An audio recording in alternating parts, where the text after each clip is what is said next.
สวัสดีครับเอฟซีที่นี่วิธีเชื่อพันและแสงทองพระรวยครับพี่น้องครับค่ะสวัสดีวัค่ะนนี้เราเดินทางมาที่ศาลปู่ขาวนะครับพี่น้องครับอยู่ที่วัดบ้านพะนองตำบลปราสาทอำเภอห้วยทับทันจังหวัดศรีสะเกษเราจะมาตำเล่าคำโขงวันที่28เนาะค่ะที่28วันจันทร์ที่28นะครับพี่น้องครับตำเล่าคำโขงกับเอ่อพ่อเดือนเนาะมื้อกับนี้พ่อเดือนสวัสดีครับพ่อเดือนครับครับก็ขอสวัสดีเนาะที่ค่ะนี่วิธีชาวบ้านพร้อมทั้ง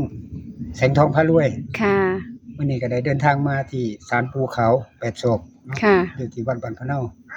บนปราสาทอำเภอห้วยทับทันจังหวัดศรีสะเกษเพื่อมาตามแนวทางโชคลาภนั่นแหละให้พี่น้องให้ FC เนาะที่อยู่ ครับ ต่างอำเภอต่างจังหวัดที่เขาชมหรือว่าเขาเบิ่งอยู่ตอนนี้เนาะ ค่ะ ครับเป็นการขอครั้งแรกของพ่อเดือน ก็บ่เคยมาหรอกก็ถือว่า ครั้งแร เป็ ก นครั้งแร เนาะ กเนาะ ค่ะ ครั้งแรกก็อยากมา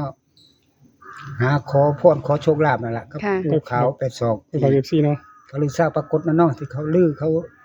อันนี้อยู่ในอีลือทราบปรากฏมาก็จะมาขอพร FC พี่น้องทุกคนเนาะ ค่ะ เป็นแนวทางโชคลาภนะฮะก็มาข ครั อบ เดี๋ยว พร ก่อน นำกัน ที่ เนาะ เขาไปเบิ่งคลิปเขาให้พี่น้องกดไลค์กดแชร์กดติดตาม กดไลค์กดแชร์ให้กำลังใจในเด้อทั้งสองช่องนั่นล่ะ ค่ะ ช่องพระรวยนำ ค่ะ ที่ชาวบ้าน ครับผม เพื่อเป็นกำลังใจเนาะเพื่อสิได้เฮ็ดคลิปให้พี่น้องเฮาเพื่อ แล้ ตาว ม ก็ แนว อี ทาก ง ช่องหนึ่งเนาะ โชคลาภอีกช่องหนึง วิธีเรียบง่าย วิธีเรื่องง่ายบ่ได้มาเนาะก็ถือว่ากดไลค์กดแชร์เพิ่นแน่ ครับผม ถึงว่าเพิ่นบ่ได้มาเพิ่นก็ให้กำลังใจมาโดยตลอด พี่น้องครับว่า มาขอพรขอ ค่ะ ตามไปเลยค่ะ นำกัน ตามพ่อเดือนไปเลยเนาะ ปฏิสันบวกขาวพอเดือนจะมาจุดธูปมงคล ตำลาวเนาะเพื่อนบ้านข้ามโขงเข้ามื้ออื่นเอ้ย ไม่ใช่วันจันทร์ จันทร์ที่28 ค่ะ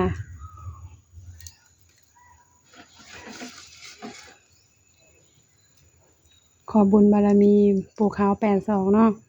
ดลบันดาลให้เลขถูก ที่พอเดือนจุด แตก3ตัวตรงๆ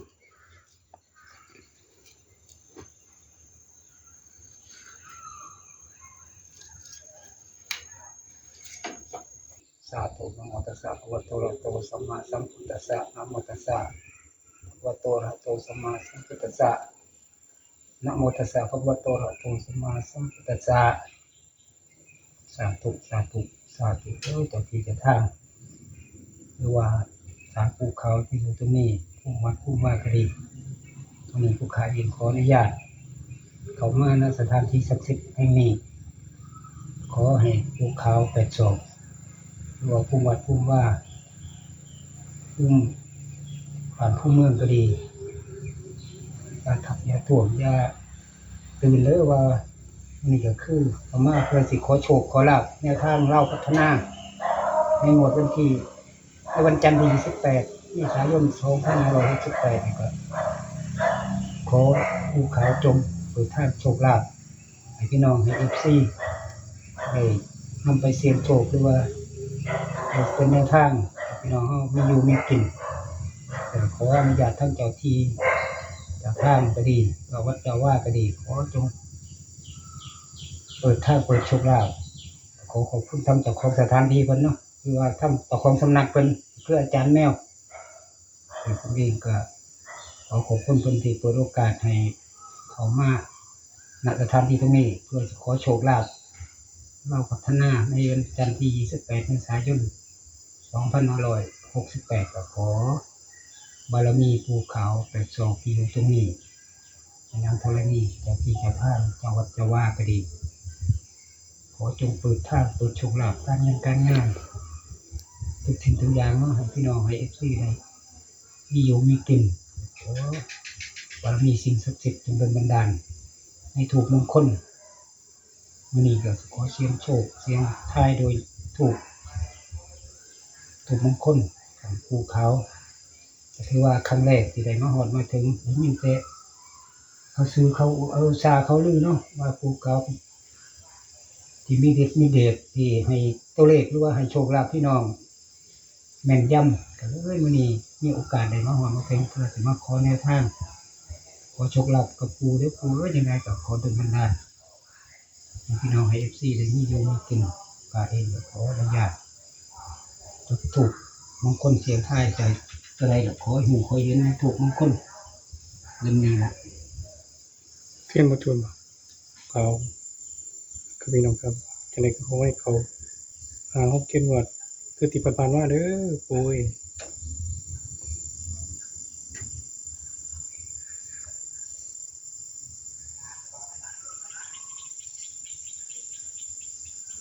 ส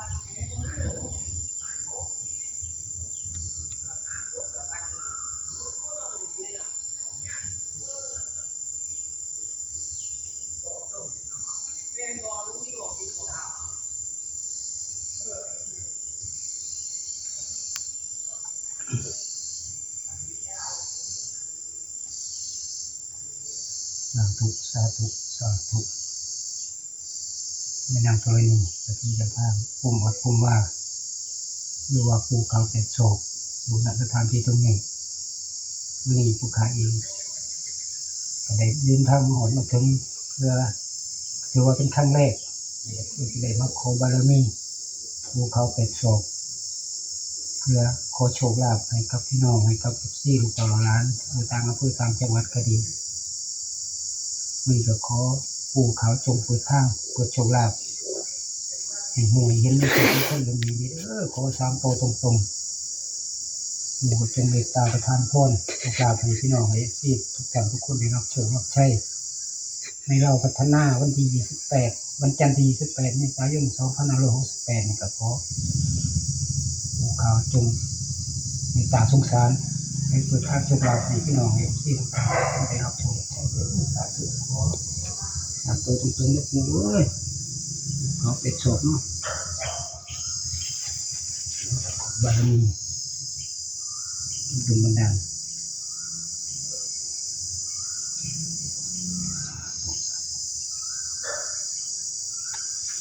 เป็นยังไงพอเดือนมาครั้งแรก หันมาปีติล่ะ ครั้งแรกก็ถือว่าก็เพิ่งมาเห็นเลยเนาะ ค่ะ ครับ มาเห็นนะ มีความรู้สึกจังไดนะคะ ความก็คิดว่าปูขาวเพิ่นก็คงสิให้โชคให้ลาภอยู่นะ ค่ะ เพราะว่าเฮาก็ถึงว่าบ่เคยมาแต่ก็คิดเห็นอยู่บนเช้าอยู่ว่าสิมามื้อใดก็บ่ได้มาเนาะ ครับ แต่เมื่อคืนคล้ายๆว่าฝันเห็นอาจารย์แมวว่ะเจ้าของสำนักเพิ่นนี่ล่ะอาจารย์แมวพ่อแมวเฮานี่ล่ะ มันเป็นวันที่ให้โชคเลยดี นาทียังว่าก็เลยว่า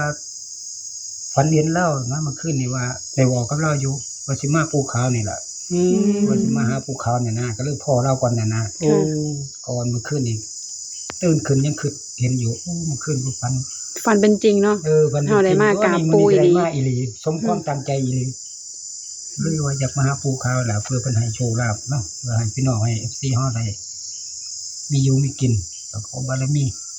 ของบอลมีภูเขาเนาะ ครับบารมีภูเขา82นี่ล่ะที่มีชื่อมีเสียงเนาะที่โด่งที่ดัง ครับ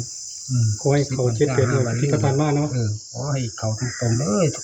7-8งวดคือที่ผ่านมาเนาะ ครับ คือที่ช่วยเม มี ต น้อง ตา ทั่วโลกทั่วประเทศไทย ทั่วโลกทั่วประเทศไทยอยู่ไสเขาก็ ให้พ้นหนีพ้นสิน ให้มันมีมันสินมีอยู่มีกินเนาะ ครับ น้ำกันเลยได้ก็บารมีภูเขาเป็ดโศกจะได้ก็ดลบันดาลในเด้อ ครับ ทางโปรดโชคลาภให้พี่น้องให้ FC ได้มีอยู่มีกินนี่ก็เลยตั้งใจมาเพื่อจะมาขอแนวทางนั่นล่ะโชคลาภให้ FC ให้พี่น้องเพิ่นได้มีอยู่มีกิน มาดูเลขทูบค่ะพี่น้อง ตัวแรกออกมาแล้วนะคะ6ชัดเจนนะคะพี่น้อง เลขสวยเนาะ สวยจังเลยตัวแรกโผล่มาแล้วครับ ค่ะ เหล็กเก่าด้วยครับพี่น้องเด้อ โอ้เหล็กหก เลขกาไม่กามาร้องกับก้าว เก้า พี่น้องครับลุ้นกัน เราลุ้นตัวที่2เนาะ ครับ ถือว่าตัวเลขชัดเจน ตัวเลขชัดเจนดีนะครับ ค่ะ พี่น้องครับ อยู่เมืองบาดาล ตามตัวตรงๆเด้อ ภูเขาจังได๋ก็ จับแซบไซนี้ ว่าก็บ่เคยมาฮอดมาถึงครั้งแรกนั่นล่ะที่ได้มานี่ก็จังได๋ก็ขอให้ปัง สมมติว่าคนเดินไปจุดธูปขอมงคลขอ ๆครั้งแรกนี่ ครับ มา มาเลย ถึงเลยได้เนาะมาเข้าเลยเด้ ส่วนมากจะบอกใครพลาดนะ บ่ค่อยพลาดกันครั้งแรกนี่ภูเขาเพิ่นก็สิดลบันดาลให้อยู่ดอกสงสารเดี๋ยวมันก็เมตตาอยู่ให้พี่น้อง FC ได้อยู่ได้กินแน่มันใส่มันสวย ครับ บารมีได้กูยังไงก็ช่วยลูกช่วยหลาน 611 61ตัวที่2 1เนาะ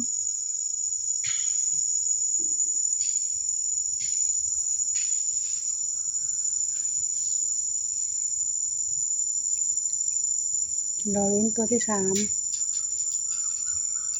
บ่ตัวที่3 ใน นี่ ใจพอเดือนชอบอะไร นั่นคือความฝันเนาะ คือความฝันเห็นหลวงปู่น่ะเนาะเพราะว่ามักแปลกนั่นล่ะ อืม ความฝันหลวงปู่ศิลาน่ะที่ว่าสิบวชให้ในหลวงนั่นนะ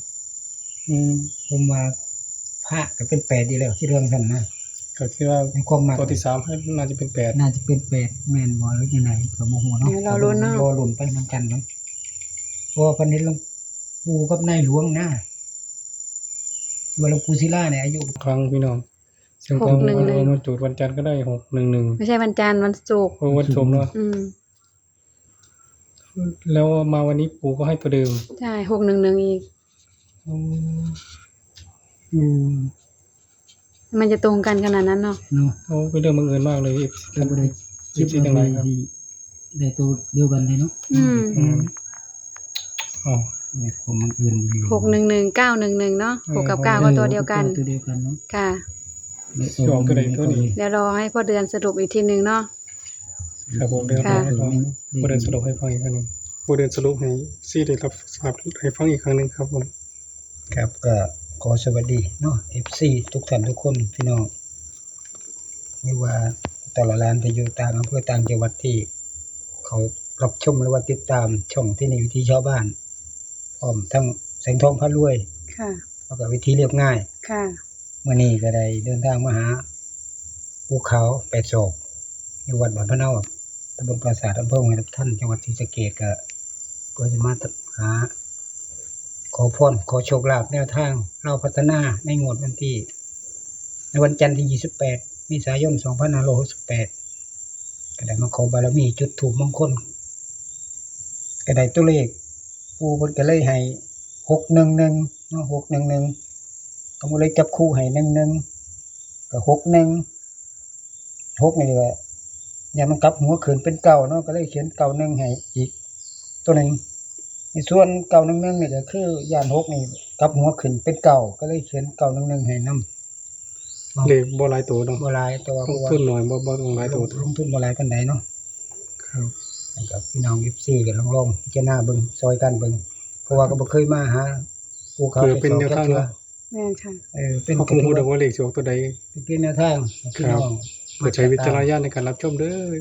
พี่น้อง มักก็ตามได้บ่มักก็ผ่าน เทื่อน้องผ่านเห็นถ้ามักตัวเลขพี่น้องก็จัดน้องก็ตามแล้วกดไลค์กดแชร์ให้ เป็นครั้งแรกนำเนาะ ครับผมตามบ่มักบ่ยังก็ผ่านไป ผ่านไป